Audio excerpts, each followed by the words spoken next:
Macklem will make an opening statement, and after that, we will turn to your questions. Remarks, Governor Macklem and Senior Deputy Governor Carolyn Rogers will be happy to take your questions until about 11:15 or so. Cela dit, je donne la parole au Gouverneur Macklem. Turning it over to Governor Paul. Macklem. Good morning and welcome. I'm very pleased to be here with Senior Deputy Governor Carolyn Rogers to discuss our policy decision. Today, we lowered our policy interest rate by 25 basis points to 2.75%. The Canadian economy ended 2024 in good shape.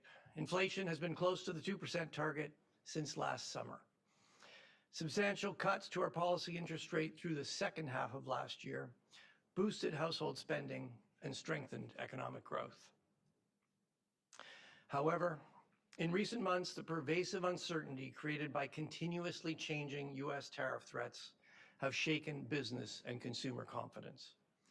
This is restraining household spending intentions and businesses' plans to hire and invest. Against this backdrop, and with inflation near the 2% target, the Governing Council decided to reduce the policy rate a further 25 basis points. Looking ahead, the trade conflict with the United States can be expected to weigh on economic activity while also increasing prices and inflation. The Governing Council will proceed carefully with any further changes to our policy rate, given the need to assess both the upward pressure on inflation from higher costs and the downward pressure from weaker demand. The Canadian economy ended 2024 in good shape. Inflation has been close to the 2% target since last summer. Substantial cuts to our policy rate through the second half of last year boosted household spending and economic growth. However, in recent months, the pervasive uncertainty created by continuously changing U.S. tariff threats has shaken business and consumer confidence at this time. The result is that this is restraining household spending intentions as well as businesses' plans to hire and invest. Against this backdrop, and with inflation near the 2% target, the Governing Council decided to reduce the policy rate a further 25 basis points. Looking ahead, the trade conflict with the United States can be expected to weigh on economic activity while also increasing prices and inflation. Governing Council will proceed carefully with any further changes to our policy rate, given the need to assess both the upward pressures on inflation from higher costs and the downward pressures from weaker demand. So let me expand on these considerations. Economic data since our January monetary policy report suggests the Canadian economy ended 2024 on a stronger footing than we expected. Past interest rate cuts have boosted consumer spending and business investment, increasing domestic demand in the fourth quarter by a robust 5.6%. Overall, GDP grew 2.6% in the fourth quarter after upwardly revised growth of 2.2% in the third quarter.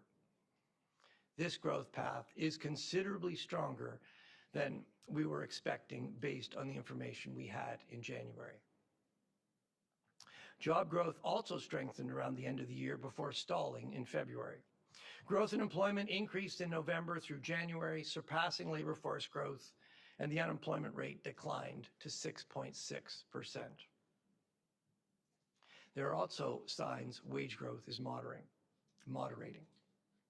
Inflation has remained close to the 2% target. The temporary GST-HST holiday has lowered some consumer prices, but January inflation came in a little firmer than expected at 1.9%.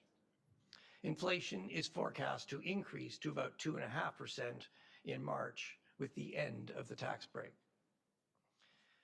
Today, we published new survey data on what we are hearing from businesses and households.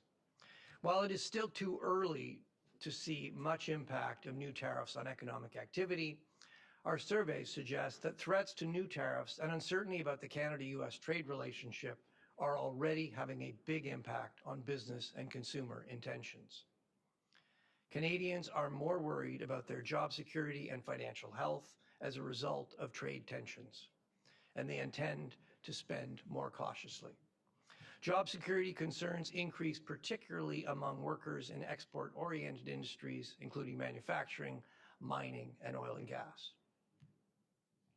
Businesses have lowered their sales outlooks, notably in manufacturing and in sectors that depend on discretionary spending by households. Credit has become more difficult to access for some businesses, and with a weaker Canadian dollar, the cost of imported machinery and equipment has risen. As a result of all these trade-related factors, many businesses have scaled back their hiring and investment plans. Our surveys also suggest business intentions to raise prices have increased as they cope with higher costs related to both uncertainty and tariffs. At the same time, inflation expectations have moved up as Canadians brace for the possibility of higher prices.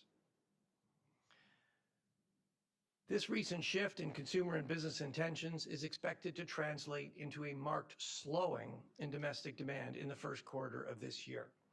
At the same time, merchandise trade data suggests businesses on both sides of the border have stocked up on imports in advance of tariffs. As a result, Canadian exports and imports are both expected to be stronger than expected in the first quarter. But the impact on exports looks to be bigger, which should provide some offset to weaker domestic demand in the quarter. Of course, this pull forward in exports likely means weakness ahead. If household and business spending intentions remain restrained, the combination of weaker exports and softer domestic demand would weigh further on economic activity in the second quarter. The impacts of uncertainty and tariffs on inflation are more difficult to assess. Uncertainty that weighs on household and business spending tends to put downward pressure on inflation, and new tariffs will hurt our exports and weaken business investment. But costs are rising too, and this will put upward pressure on inflation. A weaker Canadian dollar and new retaliatory tariffs both make imports more expensive. Businesses are also telling us that uncertainty itself has costs. It will take some time for the impacts of higher costs and weaker demand to work their way through the economy and affect the prices that Canadians will face. Governing Council will be tracing the impact of cost pressures through to consumer prices. We'll also be closely monitoring inflation expectations. Keeping medium and longer-term inflation expectations well anchored is imperative to ensure that any rise in inflation is temporary. Let me wrap up. À la fin de 2024, l'économie était solide. We ended 2024 on a solid economic footing, but we're now facing a new crisis. Depending on the extent and the duration of these new U.S. tariffs, the economic impact could be severe. The uncertainty alone is causing harm. Monetary policy cannot offset the impacts of a trade war. What it can and must do is ensure that higher prices do not lead to ongoing inflation. The focus of Governing Council will therefore be on assessing the timing and strength of both the downward pressure on inflation from a weaker economy and the upward pressure from higher costs. As always, the bank will be guided by our monetary policy framework and our commitment to maintain price stability over time. We ended 2024 on a solid economic footing. We are now facing a new crisis. Depending on the extent and duration of new U.S. tariffs, the economic impact could be severe. The uncertainty alone is already causing harm. Monetary policy cannot offset the impacts of a trade war. What it can and must do is ensure that higher prices do not lead to ongoing inflation. The focus of the Governing Council will be on assessing the timing and strength of both the downward pressure on inflation from a weaker economy and the upward pressure from higher costs. As always, the bank will be guided by our monetary policy framework and our commitment to maintain price stability over time. And with that, the Senior Deputy Governor and I will be very pleased to take your questions. Thank you. Okay, thank you, Governor. We will go to questions now. We'll start with the reporters here in the room in Ottawa, after which we'll go to those who have joined us remotely. We've got some work to do to get to everybody, so I'm going to ask you to limit yourself to one question only so that we can try to get to every outlet. If I forget to do so, please state your name and affiliation. And we have a few new folks with us here today. Please, in the room, please press the green button on the microphone in front of you to ask your question and activate your microphone. Press it again to shut it off once you're done. Please try to speak directly into that microphone so everybody can hear the question. Avant de poser une question, veuillez vous identifier. Before asking your question, please identify yourself, and you are, of course, free to ask your question in the official language of your choice. From the Globe and Mail. Thank you very much, Governor, for taking the question. You talk about the potential inflationary impacts of trade war, whether that's retaliatory tariffs, depreciation. What kind of inflationary impact are we talking about? And do you view that as a one-off jump in price level, or is this something that could feed through to inflation? How are you kind of gaming that out? Well, Mark, first of all, given the pervasive uncertainty and the unpredictability of U.S. trade policy, I can't put a number on it. The scenario is changing every day with new announcements, literally every day. In terms of the channels, though, we, in the monetary policy report, in my speech in Mississauga, we were very clear in identifying a number of channels. The Canadian dollar has depreciated. If you're a business importing machinery and equipment, if you're importing goods from the United States, a weaker Canadian dollar means they're going to be more expensive in Canada. Obviously, retaliatory tariffs puts an extra charge on U.S. goods coming into Canada. That adds costs. The other thing we're hearing from businesses is that the uncertainty itself is adding costs. I mean, businesses are looking for new suppliers. They're holding extra inventory. They're looking for new markets for their goods. That all entails new costs. So there are a number of new costs that businesses are facing, and ultimately those will get passed through to the prices that Canadians face. There's quite a bit of uncertainty about how quickly that happens. Does it get fully passed through? How quickly does it get passed through? So those are things that we are going to be doing our very best to trace. We have data on. We have CPI data, we have micro CPI data, we have data when goods cross the border. So we should be able to do a fairly good job of tracing how these things are working through the economy. And then to get to the second part of your question, I mean, the reality is some prices are going to go up. We can't change that.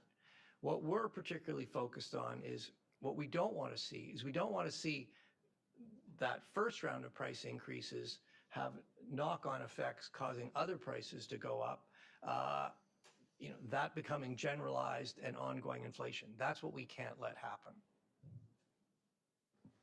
Okay, our next question is from Pramit Mukherjee of Thomson Reuters. Good morning, Governor.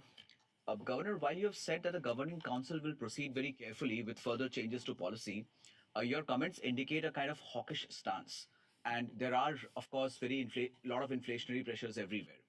Do you think there's a possibility of a hike also somewhere in the future? Look, the reality is there's a lot of uncertainty, and against that background, we can't provide forward guidance.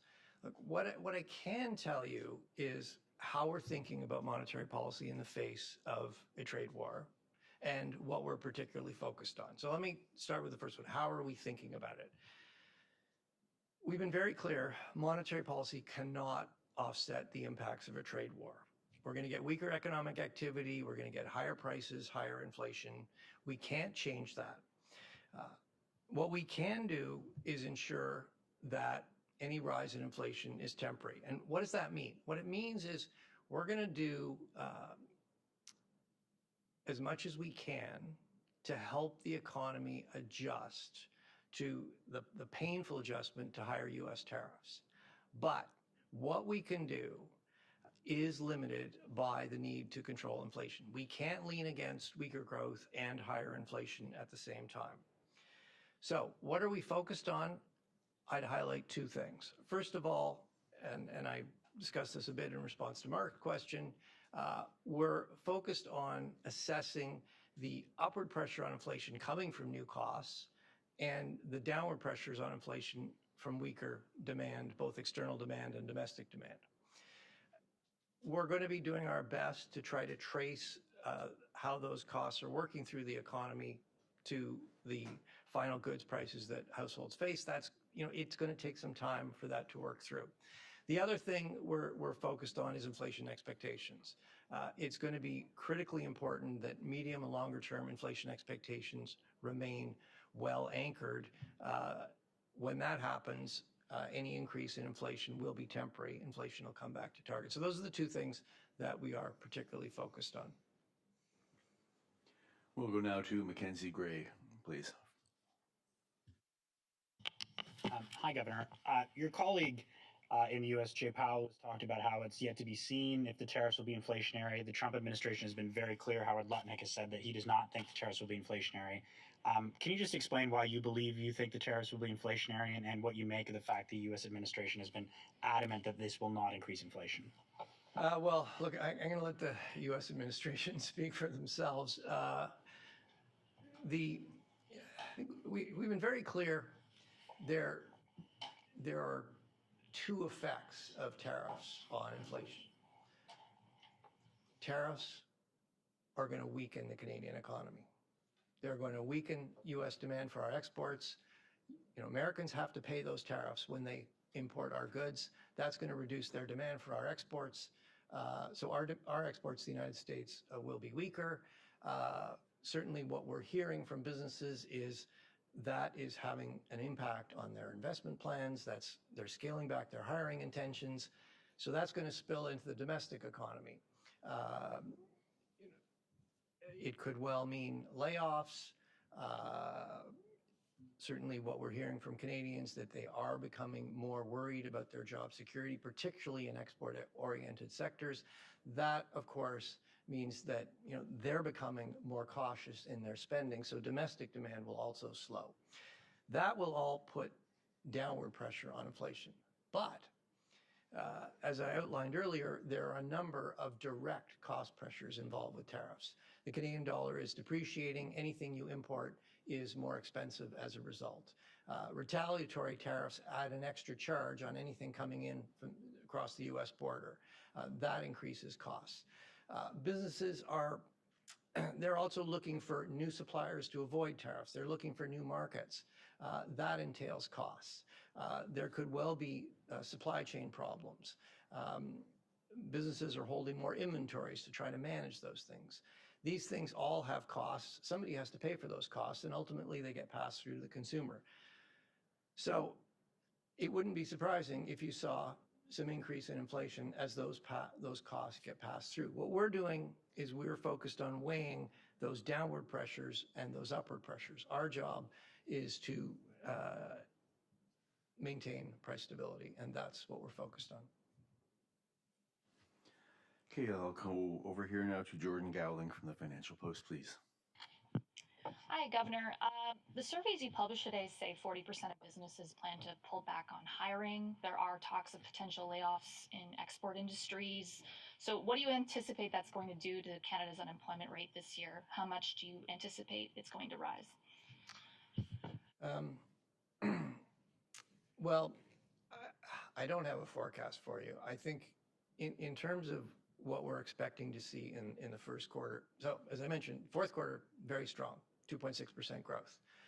We expect the first quarter to be weaker. We actually expect domestic demand, so consumption and business investment, to be quite a bit weaker in the first quarter than it was in the fourth quarter. We expect it to be quite weak, frankly. We do expect some offset on first quarter GDP growth, because what we've seen is we've seen a surge in exports as businesses try to get ahead of the tariffs. So first quarter, we think domestic demand will be very weak. We think exports will be up. GDP growth will be weaker than it's been, but probably not that weak. Going forward, though, of course, if you pull exports forward, that means you're going to get less exports in the future. So if household demand, if business investment remains restrained in the second quarter, and you'll likely see weakness in exports, you could see an even weaker second quarter. So yes, I would expect if that plays out, you'd see some rise in the unemployment rate. Okay, now I'm going to call on Judy Trin from CTV, please. Hello, Governor. I am wondering, you use the word crisis. That's a strong word. You don't usually see it coming from the Bank of Canada, but you did not use the word recession. Is a recession imminent? Do we have to tell Canadians that we need to brace? And also, how do you feel about a former bank governor now leading the nation in terms of its negotiations during a trade war? Those are two pretty separate questions. Why don't you take the first one? I'll take the second one. That's a good idea. Well, Judy, we don't have a forecast at this decision. We put out, unusually we put out our survey data ahead. Usually we package it up with our forecast as sort of a complement to the projection that we provide. We put it out today because we promised you at the last decision that in this environment of high uncertainty, we would do our very best to keep Canadians up to date, help them understand how we were thinking about the economy, how we were thinking about the situation we were in, and what kind of data we were looking at. So we've stepped up our outreach to Canadians. The survey data is an example of that. We put it out, but it's not meant to provide a forecast on either output or on unemployment, as the previous question. So we don't have an economic forecast right now. What we do take from what we're hearing from Canadians is the sentiment has turned quite sharply. The economy came in quite strong at the end of last year. That would have been really good news. But for this large cloud of uncertainty hanging over the economy, what businesses are telling us is they're slowing investment, they're slowing hiring. Canadians are saving more, spending less. So all of those things don't bode well for growth. But, we'll see. We'll have a forecast at our next decision. I mean, the short answer to that question is it's going to depend a lot what the U.S. does with their trade policy. We'll have to see. Regarding your second question, I don't have much to say. As you said, Mark Carney and I worked together here at the Bank of Canada. He was the governor. I was the senior deputy governor. Mark has now entered politics. The Bank of Canada operates independently of the political process. That is really important. And what that means is it comes with a responsibility. The Bank of Canada needs to stay clear of any comments that could be seen as political in nature. So I have no further comments. I'm not going to be commenting on political leaders or political developments. We'll go now to Pam Almeida from Market News, please. Good morning, Governor. My question is, did you consider cutting interest rates by 50 basis points? And if so, did you consider whether cutting rates by more than 25 basis points could have made things worse by adding to uncertainty or a loss of confidence among Canadians? You're going to get the summary of deliberations in a couple of weeks, so you're going to see, you're going to get more details on our deliberations. But the short answer to your question is we did not seriously consider a cut of 50 basis points. And why is that? Well, monetary policy does need to be forward-looking, and what we see from the hard data so far still looks good. You can't see much of damage from the trade war in the hard data yet, But when you look at the survey data, it's pretty clear. Consumer confidence, business confidence has been sharply affected, and we are expecting to see a pullback in household spending and business investment. That's going to have an impact in the economy, and that's really why we decided to cut 25 basis points. Monetary policy does need to be forward-looking, but there is a lot of uncertainty. This is a very fluid situation. There's a lot of unpredictability in terms of what the U.S. is going to do. And as we've outlined time and again, a trade war, yes, it weakens growth, but it will also increase prices and inflation. We've got to be very careful to balance those two. So against that background, we did not want to get ahead of ourselves. And we're going to be assessing these things carefully. That's going to take some time. And our message really is that we will proceed carefully with any further changes to our policy rate. Okay, next I'm going to go to Paul Vieira from the Wall Street Journal, please.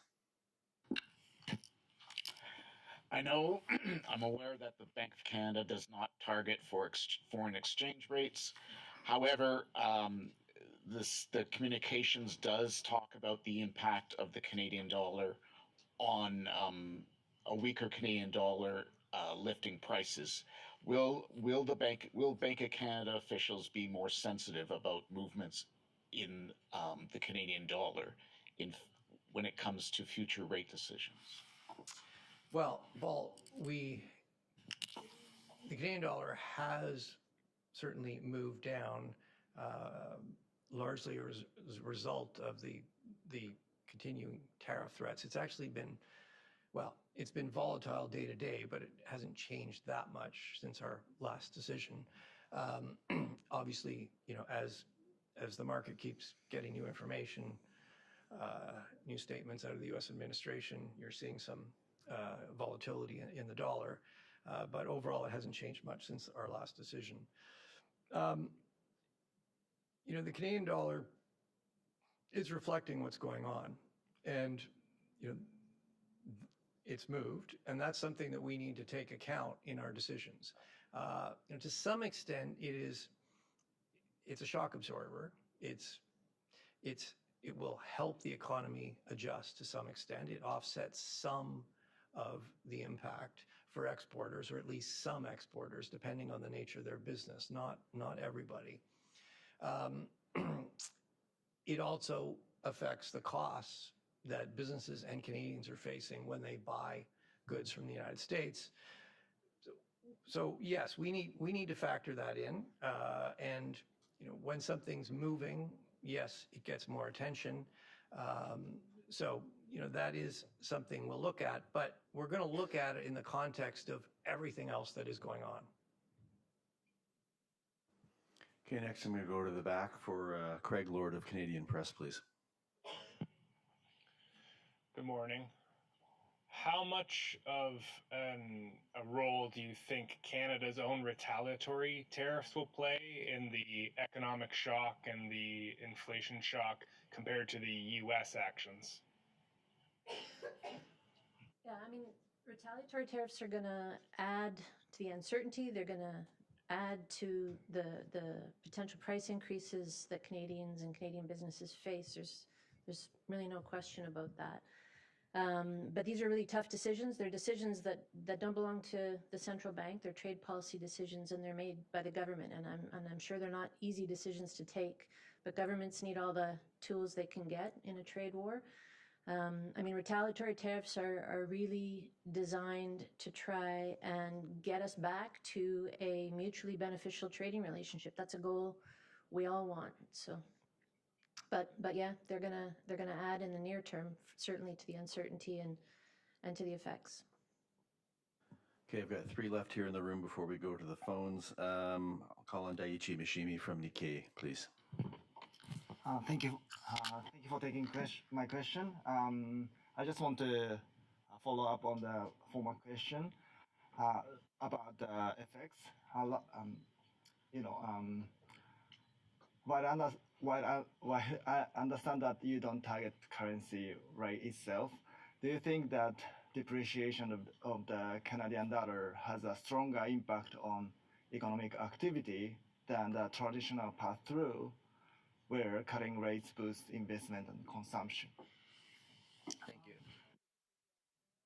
Look, certainly in an open economy like Canada's,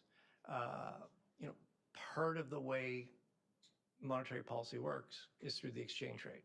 And I mean, you have to abstract a bit from the current situation, but in a normal situation, when we cut interest rates, that tends to depreciate the Canadian dollar.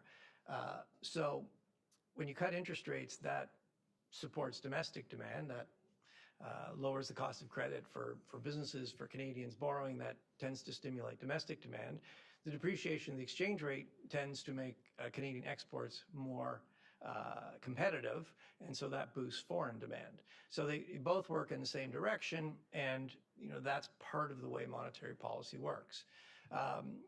As I said, the fact that we've been lowering interest rates has had some effect on the Canadian dollar. I think if you look at the timing of the effects and the magnitude, our assessment is that they're more related to the uncertainty and the trade actions created by the U.S. government.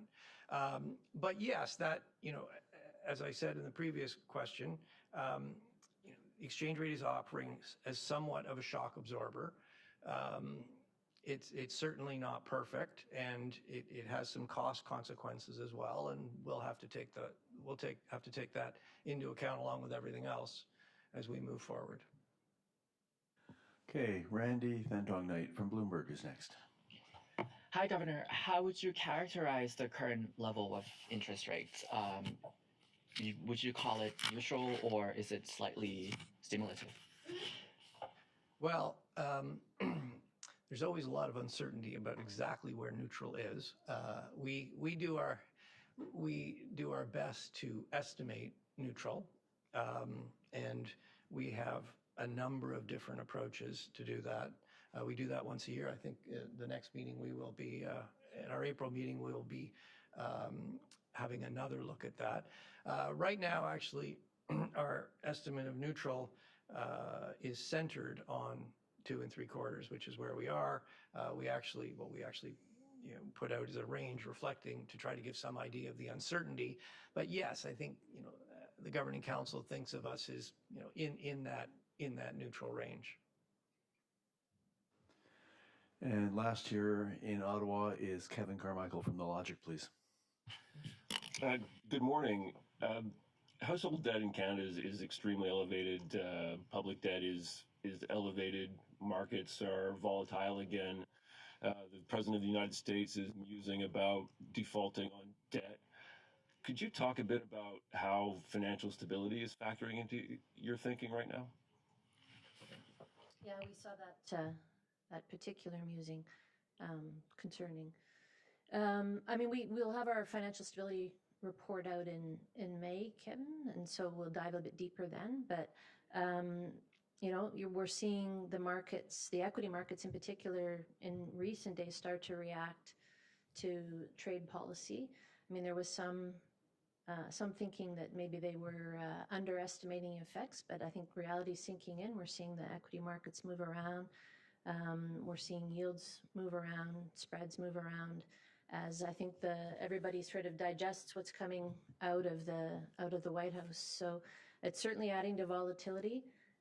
We haven't seen it really have a destabilizing effect in Canada so far, but that's something we'll watch closely. But these are questions that we'll definitely dive deeper on in May when we put out our financial stability report. Okay, that's it for the room here in Ottawa. We're going to go to the reporters who have joined us remotely now. I'll just remind you, if you're on the line, come off mute only, please, to ask your question, and then go back on mute as soon as you have finished, so that everybody can hear the response. I'm going to start with Alicia Sikirska from Yahoo Finance, please. Go ahead, Alicia. Thank you for taking my question. You said that the economic impact could be severe. So how should Canadians prepare themselves financially and otherwise for that? I think if you what we're seeing in the survey data is Canadians are preparing themselves. We're seeing saving rates go up, discretionary spending go down. These are the kinds of things that are going to feed through and have an impact. I mean, we are seeing concern around job security. I mean, I think that's probably what's leading to the decisions around spending and saving. I think Canadians are responsible. They're reading the news. They're watching this with the same level of concern we have, and they're preparing in the best way they can. I would just add, what we can do and what we have been doing is to provide analysis of what this could look like. Obviously, there are many scenarios.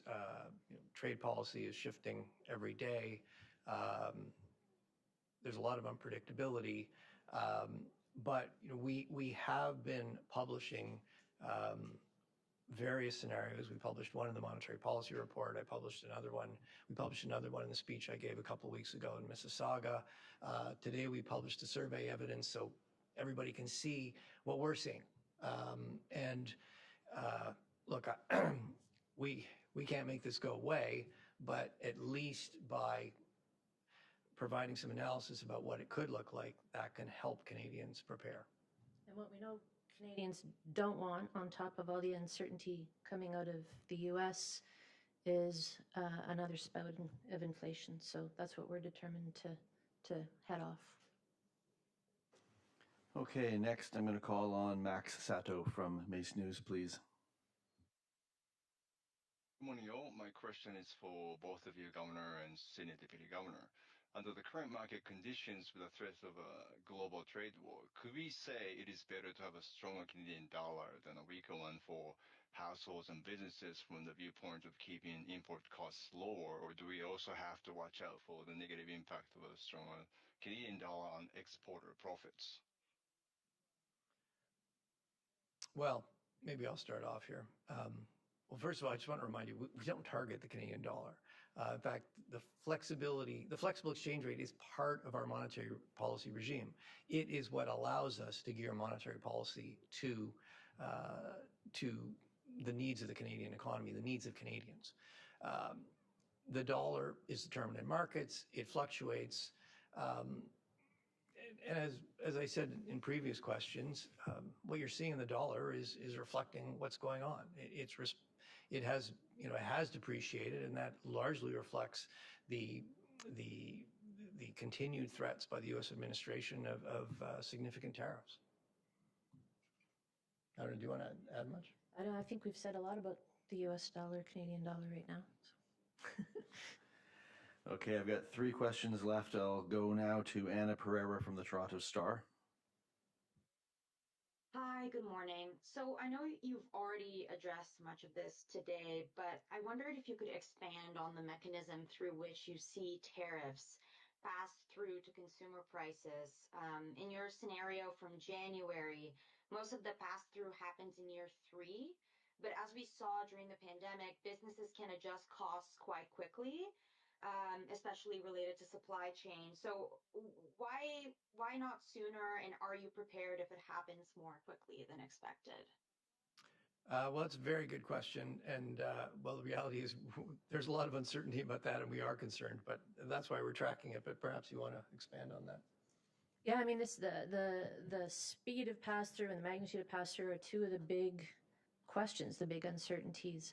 Our models give us a way to analyze that, but they're not a crystal ball. We can't predict with certainty.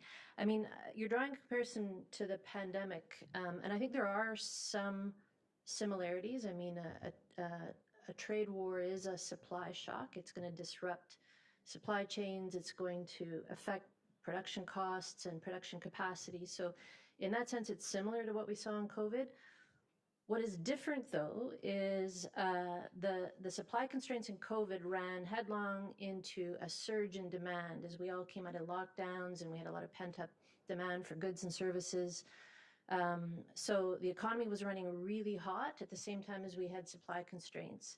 And that was an environment where businesses could pass through price increases really quickly, and that's what we saw. What we expect in a trade war is more likely is we will see lower demand, and you see that really in the survey data that we were just talking about. Canadians are planning to spend less. They're worried about job security, so we don't expect that the supply constraints from the tariffs and the trade war will run into the same surge in demand we saw. So that could mean that we don't see the speed or the magnitude of pass-through prices. But as the governor said, that's a big question. We'll be watching it carefully. And the only thing I would add is that it depends exactly on what the good is. On things like fruit and vegetables, for example, if you're buying fruit and vegetables from the United States, you'll probably see pretty rapid pass-through on something like that. These are perishable goods. On more differentiated, more durable goods, you might expect to see slower pass-through. So when I say we're tracking it, we have to track it by different good categories, and then we have to come to some overall assessment, and that's going to take some time.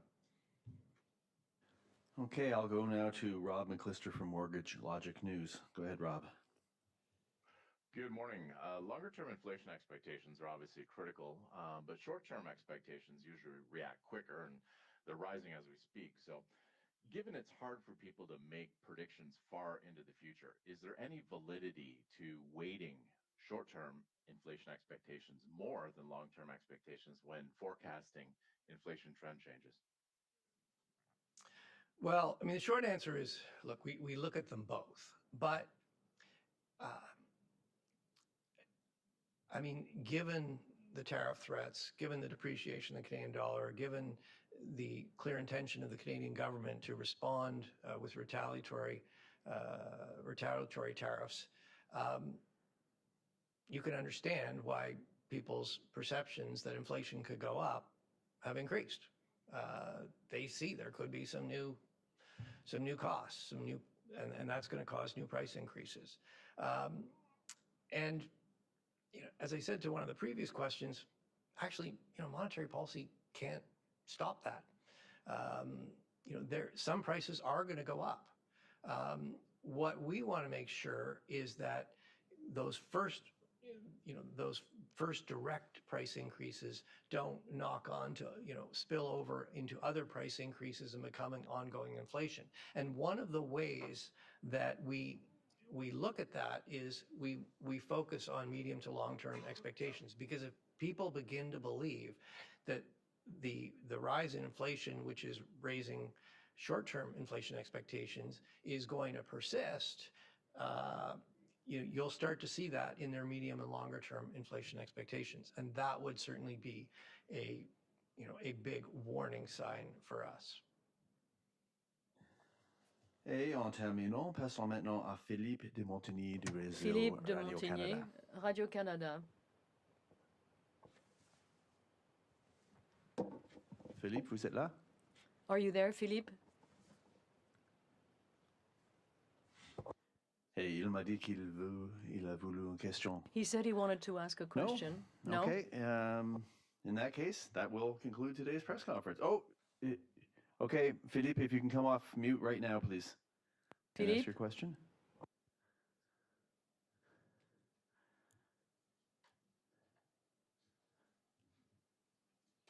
Okay, we're having a technical problem hearing you, unfortunately, so we'll have to get you the next time. Apologies for that. That will conclude today's press conference. Thank you to the Governor and Senior Deputy Governor. Thank you all for joining us. We'll see you in about 5 weeks.